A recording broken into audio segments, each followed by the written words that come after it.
The massive alien ship hung in space like a silver teardrop, dwarfing the human vessel that approached it. Inside the U.S. Normandy beach, Admiral Frank Morris straightened his uniform and took a deep breath. This was humanity's first official meeting with the Galactic Confederation after months of careful communication. "All systems check complete, Admiral. We are ready to dock," said Lieutenant Grace Kelly, her fingers moving quickly across the control panel. "Thank you, Lieutenant. Let's make a good first impression. Humanity is counting on us." The human delegation waited in the docking bay as the airlock cycled. When the doors finally opened, they came face to face with beings unlike anything they had seen before. The alien delegation consisted of representatives from 5 different species. The leader stood nearly 7 feet tall with iridescent blue skin and 4 arms. 2 smaller green creatures with large black eyes flanked it. Behind them stood a massive reptilian being and a floating orb-like entity. "Welcome aboard the U.S. Normandy beach," said Admiral Morris with a practiced bow. "I am Admiral Frank Morris of the United Earth Federation. We are honored to meet the representatives of the Galactic Confederation." The tall blue alien stepped forward. "I am High Emissary Scathal of the Kiruna people. On behalf of the 17 species of the Galactic Confederation, we extend greetings to humanity." Its voice sounded melodic yet mechanical, coming through the translation device at its throat. The aliens toured the ship, asking questions about human technology and customs. As they walked through the main corridor, the reptilian alien named Grek stopped at a display case containing a small piece of weathered stone. "What is this artifact?" Grek asked. Admiral Morris's face grew solemn. "That is a piece of beach sand from Earth, from a place called Normandy. Our ship is named after it." "Is Normandy a great leader or deity?" asked Zithal. "No," said Morris quietly. "It was a battle. A place where many humans died fighting against tyranny." The aliens exchanged confused glances. "You name your ships after places of death?" asked the orb-like alien named Plex. "Sometimes," Morris replied, "to remember sacrifices made." Later, in the ship's conference room, the aliens and humans shared information about their cultures. Commander Steve Rogers displayed a star chart showing human colony worlds and patrol routes. "This is the U.S. Alamo, currently patrolling the Proxima system," he said, pointing to a blinking dot. "And here is the ISS Gettysburg near Alpha Centauri." One of the small green aliens, introduced as Coordinator Mip, tilted its head. "We have noticed a pattern in your vessel names. Arlington, Pearl Harbor, Hiroshima, Somme. Our translators indicate these are all sites of conflict or destruction." The room grew quiet. Admiral Morris nodded slowly. "Yes, it is our way to honor those who came before us, and to remember lessons learned through hardship." The aliens seemed troubled by this. Scathal's upper arms crossed while its lower arms made quick gestures. "In Confederation culture, we prefer to name vessels after achievements or aspirations. Names that look forward, not backward to times of suffering." Captain Abby Nelson, who had been silent until now, spoke up. "With respect, High Emissary, we look backward so that we can move forward without repeating past mistakes." The diplomatic meeting continued, but the aliens remained puzzled by humans and their strange customs. That evening, as the human representatives prepared for the formal dinner, Scathal approached Admiral Morris privately. "Admiral, we have studied the registry of human military vessels. A concerning pattern has emerged. U.S. Never Forget. ISS Last Warning. UEF Remember Mars. These names seem threatening." Morris smiled slightly. "They are not threats, High Emissary. They are promises to ourselves." Scathal's translator crackled. "I do not understand." "You will, in time," Morris replied. "For now, know that humans name our ships after our greatest sorrows and triumphs, because we believe both are worth remembering." As the representatives of 17 alien species mingled with humans that night, They logged extensive notes about this curious species that carried its painful history into the stars like treasured heirlooms, rather than burying it in the past. 3 years had passed since the first meeting between humans and a galactic confederation. Relations were stable but formal, with both sides carefully learning about each other. On the massive space station that served as the Confederation headquarters, Richelle preened her feathers nervously as she waited outside Director Vuopan's office. Richelle belonged to the Cretal, a bird-like species known for their skill in languages and cultural studies. She had spent the last 2 years studying human communication patterns, but her latest request was bold. "Enter," called a voice from inside. Director Vuopan sat behind a large desk, his golden feathers gleaming under the soft lights. He gestured for Richelle to sit. "You wish to study human military history, specifically their ship-naming customs." Vuopan's tone was neutral, but his head tilt showed curiosity. "Yes, Director. I believe understanding why humans name their vessels after defeats and tragedies will help us better understand their psychology." Richelle kept her wings tucked close to her body, trying to appear professional. Vuopan tapped his claws on the desk. "The humans guard their military information closely.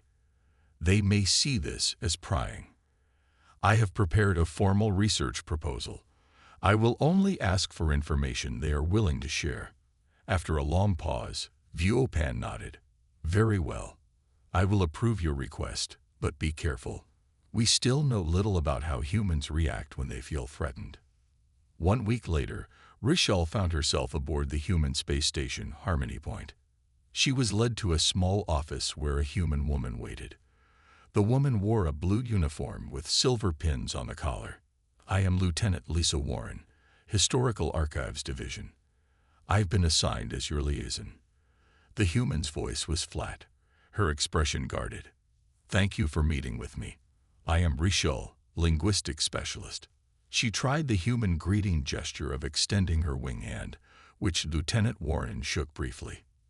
"Your request to study our ship-naming conventions has been approved, but with limitations. Some information remains classified." Warren sat down at her desk and gestured for Richelle to take the seat across from her. "I understand. I merely wish to learn why humans name powerful warships after places where your people have suffered."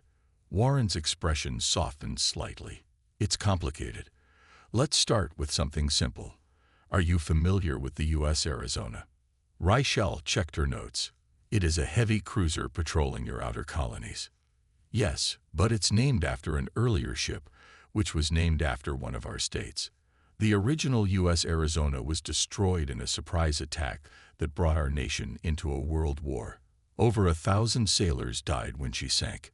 Richelle's feathers ruffled in confusion. "And this is considered an honorable name for a new vessel. It is a way to remember, to carry those souls with us into the future." Warren pulled up images on her screen showing a beautiful memorial built over the sunken remains of a massive ship. For the next few hours, Warren explained more ship names. The U.S. Somme, named after a battle where 1 million humans died for a few miles of territory.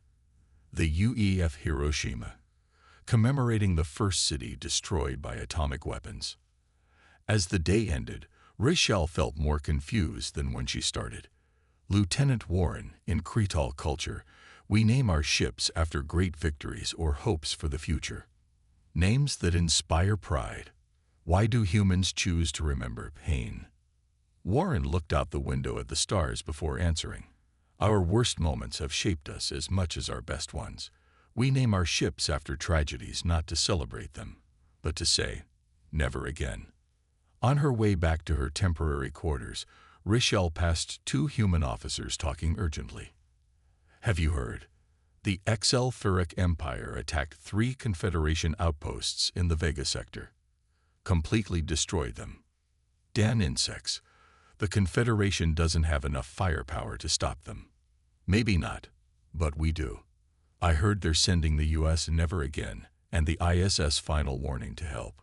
Richelle hurried away, her research suddenly feeling much more important as war loomed on the horizon. Richelle sat in the human archive room, surrounded by digital displays showing Earth's military history.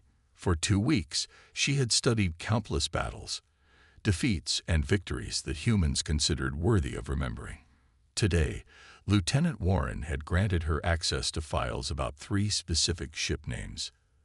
"The U.S. Arizona we discussed already," said Warren, bringing 2 cups of a hot brown liquid humans called coffee.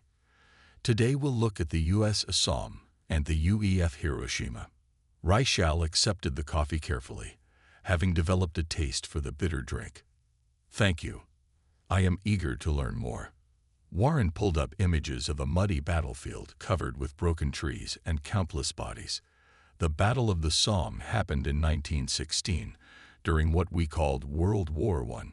Over 1 million casualties for very little strategic gain. A brutal lesson in the cost of war. Reichel's feathers drooped as she viewed the images, and humans named ships after this.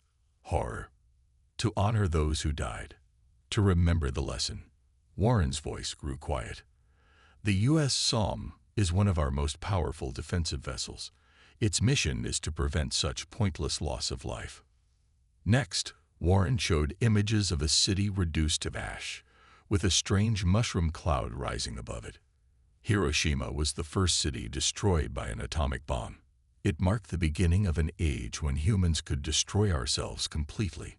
Warren looked straight at Reichel. "The UEF Hiroshima is a medical ship. It carries the most advanced healing technology we have." Reichel made notes, struggling to understand. Before she could ask more questions, Warren's communication device beeped urgently. "I need to take this," Warren said, stepping away. When she returned, her face was grim. "The situation with the XL Thurek is worse than we thought. They've destroyed 2 more Confederation outposts. No survivors." Reichel's wings trembled. "Those outposts had thousands of civilians from various species." "I know. I've been called to an emergency briefing. Our fleet is being mobilized to assist the Confederation." 2 days later, Reichel stood in the observation lounge of Harmony Point with other Confederation representatives, watching as human warships gathered. Each massive vessel displayed its name in large letters across its hull. "U.S. Never Again." Read a Kirina diplomat standing beside Reichel. "ISS Final Warning. UEF Remember Mars." Such aggressive names. Are they threatening the XL Thurek? "I believe the names are more complex than simple threats," Reichel replied. "They refer to events in human history where they learned harsh lessons." A human officer nearby overheard them. "The lieutenant is right," he said. "U.S. Never Again refers to a genocide on Earth. We name it so because we swore to never let such things happen again, to any species." News screens around the station showed reports of the XL Thurek advance. The insect-like species had launched a surprise offensive against the Confederation's outer systems, destroying everything in their path. Their ships moved in perfect coordination, overwhelming defenses with superior numbers. In an emergency meeting chamber, Confederation leaders debated accepting human military assistance. "Their ships are powerful, but their names concern us," said the Talaxian representative. "These humans seem obsessed with death and vengeance." "Their names speak of remembrance, not vengeance," argued Reichel, surprised by her own defense of humans. The debate was interrupted when a XL Thurek transmission appeared on the main screen. Their ambassador, a large insectoid with gleaming compound eyes, clicked mandibles together in what translated as laughter. "Your weak Confederation cannot stop our expansion. We have studied your allies, these humans. They travel in primitive transport vessels with irrelevant names. The one called U.S. Arlington is approaching our forces now. We will crush it as easily as the others." The humans in the room suddenly went silent. Captain Samuel Grant, who had been quietly observing until now, stood up. "That," he said in a voice shaking with controlled anger, "was a serious mistake." "What mistake?" asked the Confederation diplomatic chair. "Arlington National Cemetery," Captain Grant replied, "is where we bury our honored dead who died serving our nation. The ambassador just mocked the final resting place of our fallen heroes." The XL Thuric would soon learn what happened when humans went to war with their dead watching over them. The tension in the Confederation meeting room was thick enough to cut with a knife. The XL Thuric ambassador's mockery of the U.S. Arlington had changed something in the human representatives. Where they had been calm and diplomatic before, now they stood with stiff backs and cold eyes. "We need to explain," Rishal whispered to Lieutenant Warren. "The Confederation leaders don't understand why the ambassador's words were so offensive." Warren nodded slowly. "You're right. This is becoming a serious cultural misunderstanding." The diplomatic chair, a tall Kirina named Velinox, raised all four hands for silence. "Before we continue, I believe we need clarity. Captain Grant, why has a simple comment about one of your vessels caused such reaction?" Captain Grant took a deep breath. "With your permission, I would like our cultural liaison to provide context." All eyes turned to Lieutenant Warren as she stepped forward.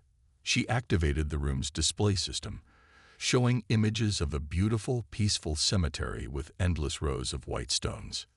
"This is Arlington National Cemetery," she began. "For hundreds of years, humans who died serving our country have been buried here. Over 400,000 souls rest in this sacred ground." The images changed to show solemn ceremonies, families weeping beside graves, and honor guards standing watch. "When we name a ship U.S. Arlington, we are carrying the memory of these fallen warriors with us into space. We are promising them that their sacrifice matters, that we remember." The Confederation representatives watched in silence. Even the XL Thuric ambassador's mandibles had stopped clicking. "To mock this name is to mock our dead," Warren continued. "In human culture, this is deeply disrespectful." The diplomatic chair turned to the XL Thuric ambassador. "Did you know this meaning when you spoke?" The insectoid alien's translator crackled. "We did not. The concept is foreign to us. When XL Thuric die, their bodies are processed for resources.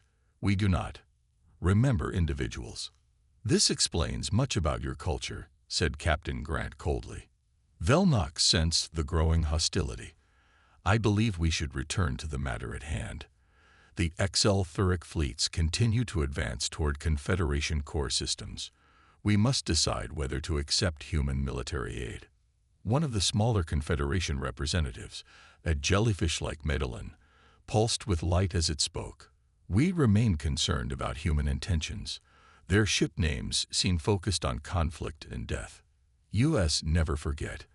ISS last warning. These sound like threats." Rishal spoke up, surprising herself again. "If I may offer perspective from my research, these names are not threats to you. They are promises humans make to themselves." The room grew quiet as she continued. "U.S. never forget refers to an ancient human genocide. The name is a promise to be vigilant against such horrors. ISS last warning commemorates a planetary disaster they could have prevented with better preparation." Warren gave Rishal an encouraging nod. "Humans name their ships after tragedies not because they love violence, but because they wish to learn from it," Rishal concluded. The emergency meeting continued for hours. Eventually, the Confederation voted by a narrow margin to accept human military assistance against the advancing XL Thuric forces. As the representatives filed out, the XL Thuric ambassador approached Captain Grant. "Your species is strange," it clicked. "You carry your dead with you into battle." Grant's expression remained neutral. "We do. And that makes us very dangerous opponents." Later that night, Rishal found Lieutenant Warren in the observation lounge, watching as more human ships arrived through jump points. "Look," Warren pointed. "The Memorial Fleet has arrived." A massive battleship led the formation, with U.S. September 11th emblazoned on its hull. Behind it came 20 more warships, each bearing a name that Rishal now understood represented significant human sacrifices and sorrows. "What happens now?" Rishal asked. "Now," said Warren, her eyes reflecting the lights of the gathering fleet, "the XL Thuric learn why humans never forget." Admiral Diane Peters stood on the bridge of the USS September 11th, watching as her officers prepared for battle. At 55 years old, she had spent more than half her life in space, but this was the first time humans would fight alongside alien allies. "Status report," she ordered. "All 20 ships of the Memorial Fleet are in formation," replied Commander Joe Wilson. "The Confederation vessels are moving into their assigned positions." Admiral Peters nodded. "And the enemy?" "The XL Thuric Fleet is 3 hours from the Centauri defense line. They outnumber us 3-1. The Admiral wasn't surprised. The insectoid XL Thuric relied on overwhelming numbers rather than superior technology. But numbers could still win battles. "Send a message to all ships," she said. "Before we engage, I want every captain to review the historical briefing on their vessel's name." Commander Wilson looked confused but followed orders. On every human ship, captains received the Admiral's instructions and gathered their crews.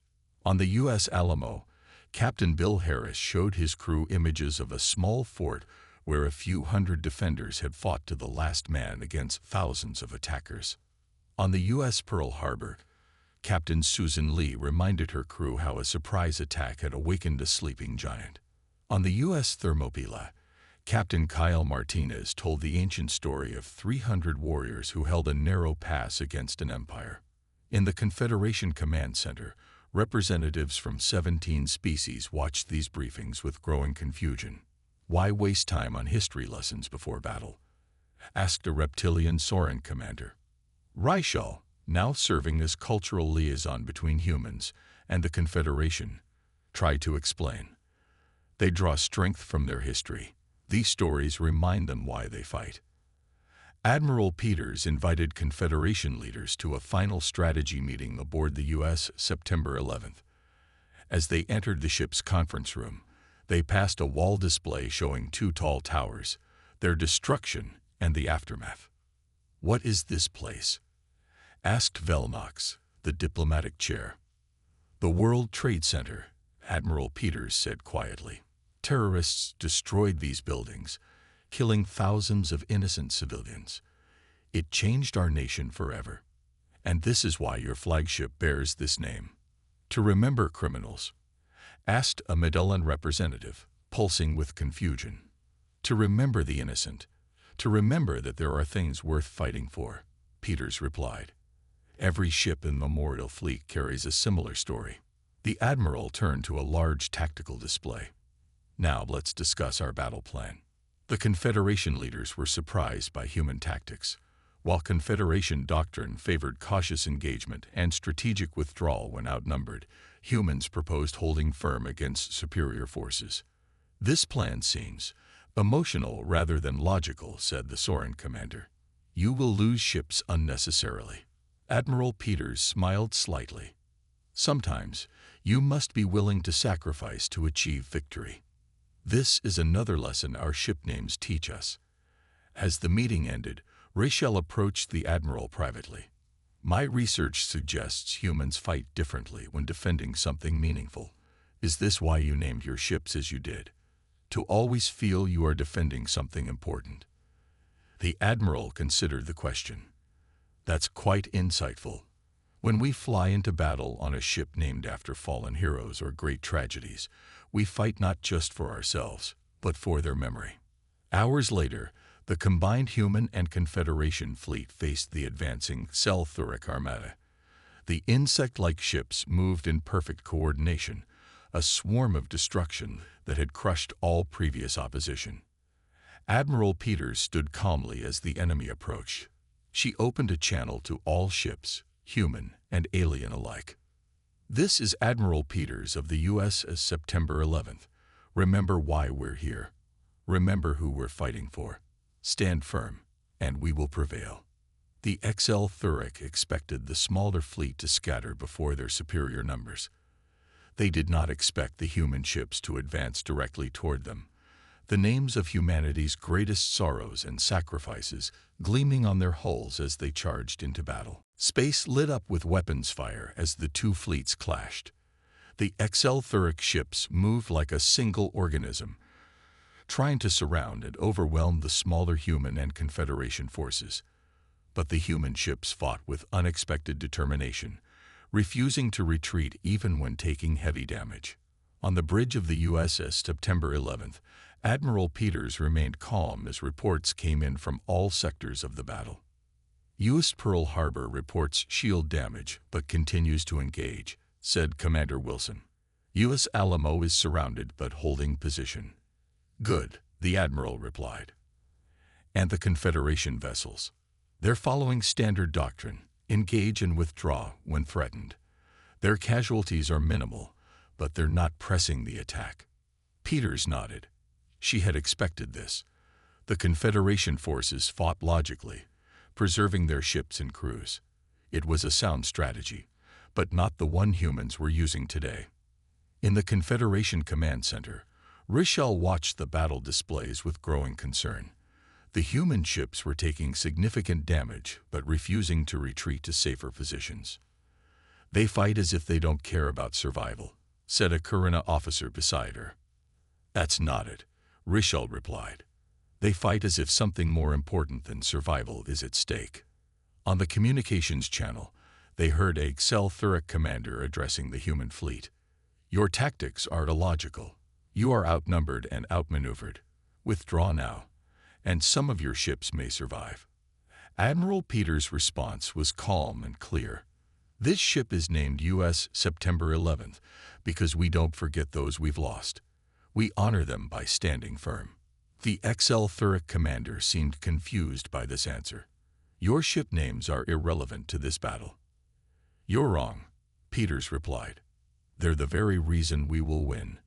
Captain Eric Johnson of the U.S. Bataan Death March watched his ship's damage reports with grim determination. His vessel, named after a terrible forced march, where thousands of prisoners had died during an ancient Earth war, was taking heavy fire from 3 Xel cruisers. Shields at 30%, Captain, reported his first officer. Engine power dropping. We should withdraw and regroup. Captain Johnson shook his head. Request permission from Admiral Peters to execute Tactical Plan Omega. Minutes later, the U.S. Bataan Death March received clearance. Johnson addressed his crew one last time. The men who suffered on the real Bataan Death March had no choice. We do.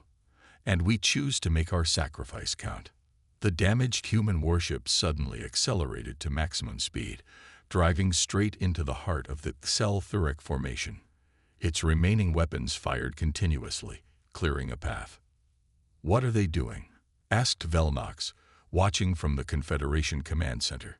Creating an opening, Richel realized, her feathers standing up in shock. Look! The U.S. Bataan Death March exploded in the middle of the Xel fleet, the blast enhanced by its overloaded engines. The explosion created a gap in the enemy formation, a gap the Confederation ships could exploit. All Confederation vessels, this is Admiral Peters. Captain Johnson has given us an opportunity. Advance through the gap now. For a moment, the Confederation commanders hesitated. This was not their way of fighting. But the human sacrifice demanded response. The Confederation ships surged forward, pouring through the opening created by the U.S. Bataan Death March. They struck the now disorganized Xel from within their own formation, causing chaos among the insectoid fleet.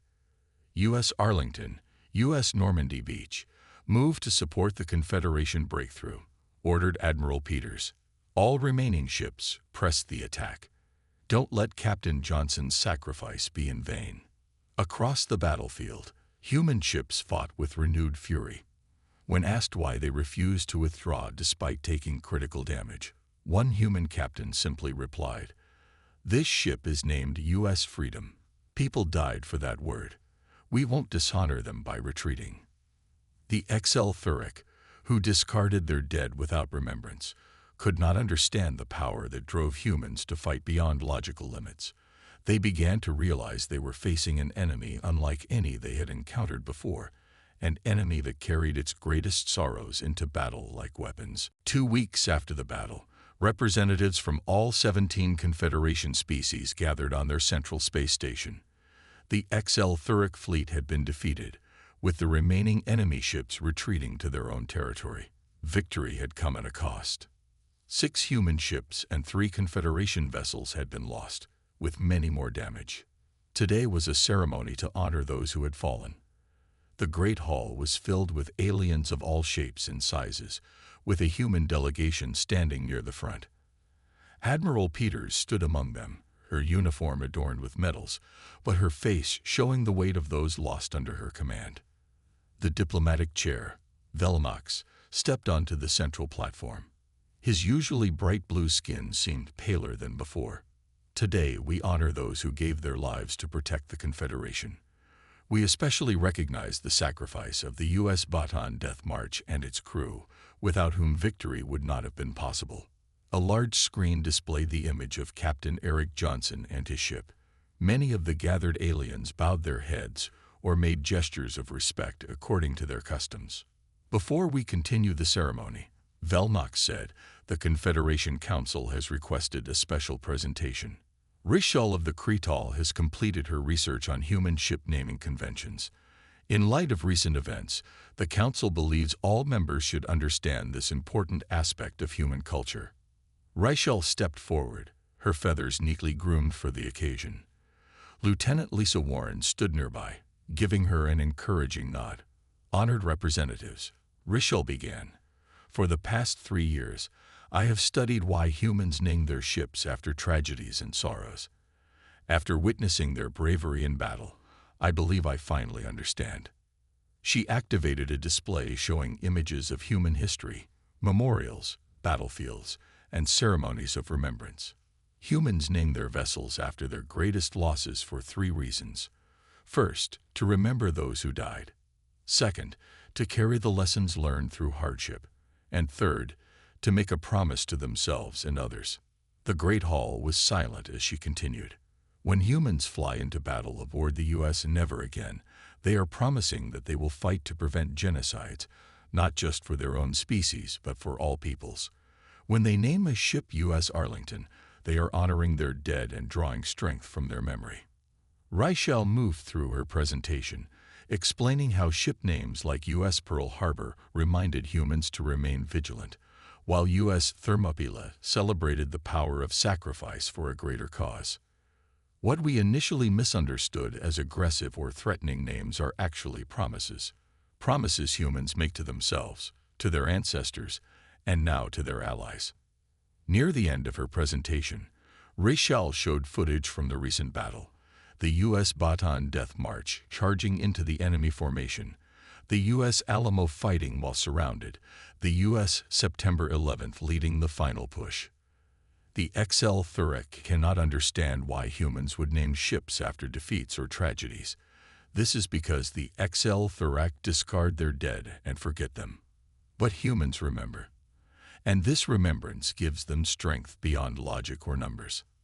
As Rishal concluded her presentation, murmurs spread through the assembled representatives. Many were seeing human culture in a new light. Admiral Peters approached her afterward. Thank you for helping them understand. It means a lot to us. Rishal bowed her head. I still have one question, Admiral. After all my research, there's something I haven't been able to fully grasp. What's that? Asked Peters. When faced with overwhelming odds, Captain Johnson chose to sacrifice his ship and his life. He could have retreated, perhaps fought another day. Why didn't he? Admiral Peters looked at the memorial display, still showing the U.S. Bataan Death March. Because he understood the meaning behind his ship's name better than anyone. The original Bataan Death March represented what happens when we surrender. Sometimes, standing firm, even at great cost, is the only way to truly honor those who suffered before us. The Confederation representatives watched as humans and aliens alike placed remembrance tokens before the images of the fallen ships. For the first time, many began to understand the power that came from carrying memory into the future. 5 years had passed since the battle with the XL Thurek. Peace had returned to Confederation space, though everyone remained watchful. The war had changed many things, including how the different species viewed one another. Today was a special day. The Confederation was launching its newest defensive fleet. For the first time, Alien vessels would bear names inspired by human tradition. Representatives from all species gathered at the massive shipyard orbiting the Confederation capital world. Rachel, now a respected cultural ambassador between humans and the Confederation, stood on the observation deck. Her feathers had begun to show gray at the edges, but her eyes remained bright. Beside her stood Commander Lisa Warren, promoted after the war. "I never expected to see this day," Warren said, looking out at the new fleet. "When we first met, you thought our ship names were strange and threatening." Rachel made a soft trilling sound that humans had learned was creole laughter. "And you were reluctant to share your history with an alien researcher. We have both come far." The massive viewports showed 20 new vessels of various designs, representing technology and aesthetics from different Confederation species. But each ship bore a name that would have been unthinkable before the war. The Creole flagship, a sleek vessel with wing-like projections, was called Remember Nest Home, commemorating a Creole colony destroyed in the early days of the Sulfuric invasion. A Kirna cruiser bore the name Last Stand of Velour, honoring a famous defense where Kirna warriors had fought to the last to protect civilian evacuees. "They've embraced our tradition," Warren said with quiet pride. "Not simply copied it," Rachel replied. "Each species has found its own way to remember its sorrows and honor its dead. But yes, the inspiration came from humanity." A chime sounded, indicating the ceremony was about to begin. Admiral Frank Morris, now with more gray in his hair than when he first welcomed aliens aboard the U.S. Normandy Beach, stepped to the podium. 8 years ago, when humanity first met the Galactic Confederation, our ship names confused our new friends, he began. "Today we stand together, carrying our memories into the stars not as burdens, but as guides." The christening ceremony proceeded, with representatives from each species speaking about the meaning behind their vessel's name. When it was Rachel's turn, she spoke with clear emotion. "The flagship Remember Nest Home carries the memory of 10,000 Creole who died when our colony was destroyed. Before meeting humans, we would have tried to forget this pain. Now we understand that remembering makes us stronger." After the ceremony, a reception was held in the Grand Hall. Young cadets from various species mingled with veterans who had fought in the war. In one corner, an elderly Creole was speaking to a group of children from several species. "Who is that?"